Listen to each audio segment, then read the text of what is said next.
Hello student. कल हमने software project management के बारे में पढ़ा था। आज हम उसके एक सब topic project size estimation technique के बारे में पढ़ेंगे। तो सबसे पहले उसकी introduction. Estimation of the size of software is an essential part of software project management. It helps the project manager to further predict the effort and time which will be needed to build the project.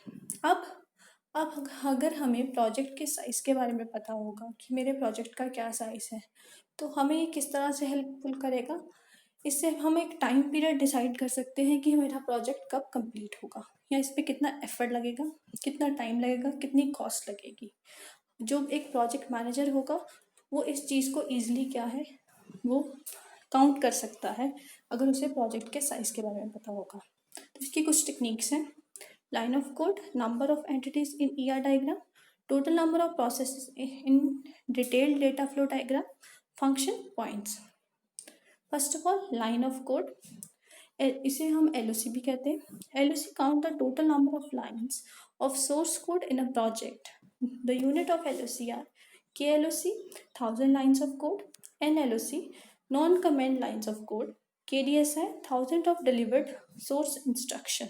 अब जो हमारा line of code है, जब हम एक programme लिखते हैं तो जो हमारा सोर्स कोड है उस सोर्स कोड की जो लाइंस को हम 1 by 1 जो काउंट करेंगे वो मेरा लाइन ऑफ कोड होगा। अब उस सोर्स कोड में किन चीज़ों को जो है वो काउंट करता है, वो है जो हमारी डिक्लेरेशन होती है, जो हमारा एक्चुअल कोड होता है। हमारा एक्चुअल कोड कौन सा होता है? जो हमारे लॉजिक लगे हैं, जो हमारी कंपटीशन उसमें हो रही है, ठीक है। इसके अलावा जो हमारा प्रोग्राम होगा, सोर्स कोड होगा, उसके अंदर कमेंट्स होते हैं, ठीक है, ब्लैंक लाइंस होती हैं। ये उन कमेंट्स को और ब्लैंक लाइंस को रीड नहीं करता, बिकॉज ये कमेंट्स और ब्लैंक लाइन किसी भी फंक्शनैलिटी के लिए हेल्पफुल नहीं होती। ये हमने इसलिए अपने प्रोग्राम में ऐड की होती है ताकि हमारा जो प्रोग्राम है उसे हम अगर कोई पढ़ रहा है तो वो समझ सके, अंडरस्टैंडेबिलिटी बढ़ाने के लिए और उसकी रीडेबिलिटी इंक्रीज करने के लिए। इसके अलावा जो हमारा लाइन ऑफ कोड है उसमें एक डिसएडवांटेज ये है कि अगर मैंने कोई कोड C++ में या C में लिखा है तो उसकी नंबर ऑफ लाइन जो होंगी वो जो है अगर कि जितनी होंगी वो अगर मैं कोई और लैंग्वेज में लिखूँ, चाहे जैसे मैंने पाइथन में सेम कोड लिखा है, तो जो है मेरे जो नंबर ऑफ लाइंस हैं वो वेरी करेंगी दोनों प्रोग्रामिंग लैंग्वेज में। तो इसके एडवांटेज क्या है? Universally accepted and used in many models like COCOMO.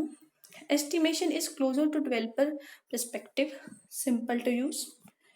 Disadvantage होगी इसकी, different programming languages contains different number of lines. No proper industry standard exists for this technique.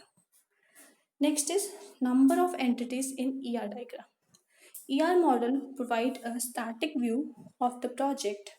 It describes the entities and its relationships.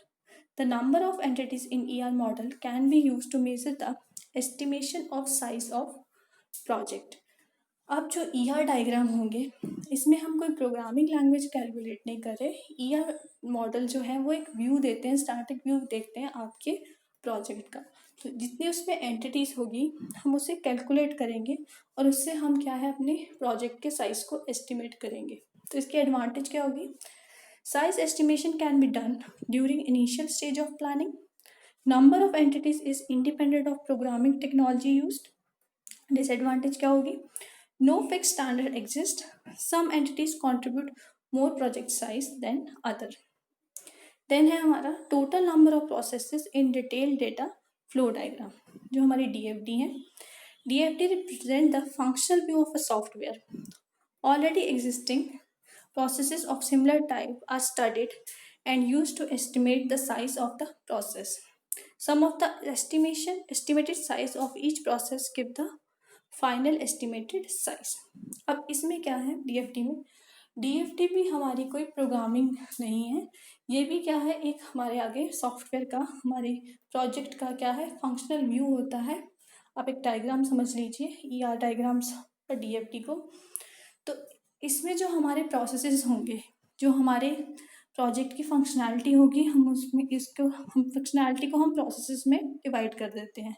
तो उन processes का जो हम सम करेंगे तो वो जो सम होगा वो हमारी क्या होगी प्रोजेक्ट की साइज़ की एस्टिमेशन। बट कुछ DFTs के प्रोसेस जो होते हैं वो सिमिलर होंगे। तो अगर हम उनका भी सम कर रहे हैं तो इट मीन हम जो रिपीटेटिव प्रोसेस है उनको भी क्या कर रहे हैं, ऐड कर रहे हैं। ठीक है, तो इसकी एडवांटेजेस क्या हुई? It is independent of programming language. Each major process can be decomposed into smaller processes. This will increase the accuracy of estimation. अब इसके disadvantages है, studying similar kind of process to estimate size take additional time and effort. All software projects are not required to construction of DFT. Then है हमारा function point analysis. In this method, the number and type of functions supported by the software are utilized to find function point count. The step in function point analysis are: first one is count the number of function of each proposed type. अब एक system में कौन से हमारे function जो main होंगे वो है external input, external output, external inquiries. अब जो एक्सटर्नल इंक्वायरीज हैं ये हमसे डेटा तो ले सकती है बट ये सिस्टम में कोई चेंजेस नहीं कर सकती। देन एक्सटर्नल फाइल्स, जो फाइल्स हमारी विद इन द सिस्टम होती हैं। देन एक्सटर्नल इंटरफेस फाइल्स, ये 5 हमारे क्या होंगे, फंक्शनल टाइप्स होंगी। देन है हमारा compute the unadjusted functional point.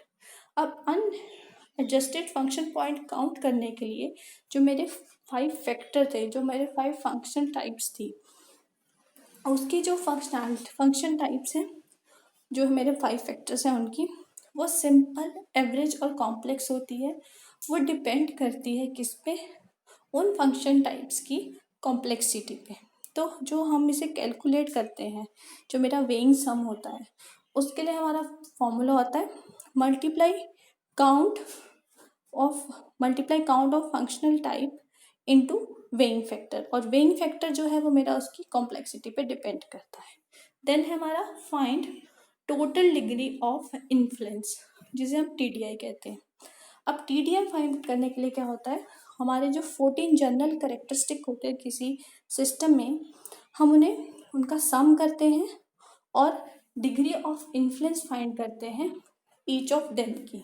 अब वो 14 करेक्टर्स कौन से होते हैं, करेक्टरिस्टिक्स, वो है data communication, distributed data processing, efficiency, complex processing, performance, heavily used, configuration, transaction rate, online data entry, online update, operational ease, multiple sites, facilitate changes. Then है हमारा VAF, compute value adjacent factor, जिसका नीचे formula है TDI जो हम ऊपर find कर लेंगे into 0.01 plus 0.65। Then find the function point count FPC, वो हमारा काउंट हो रहा है UFP इंटू VAF से। तो आई होप आपको यहाँ पे ये टॉपिक क्लियर हो गया होगा। अगर इसकी फर्दर इसकी थोड़ी एडवांटेजेस है, it can be easily used in the early stages of project planning, it is independently on the programming language, it can be used to compare different projects even if they use different technologies. Disadvantage है, it is not good for real time system. अगर आप, I hope आपको ये topic clear हो गया होगा। अगर कोई क्वेरी है, कोई कमेंट है तो आप मुझे कॉन्टैक्ट कर सकते हैं। Thank you.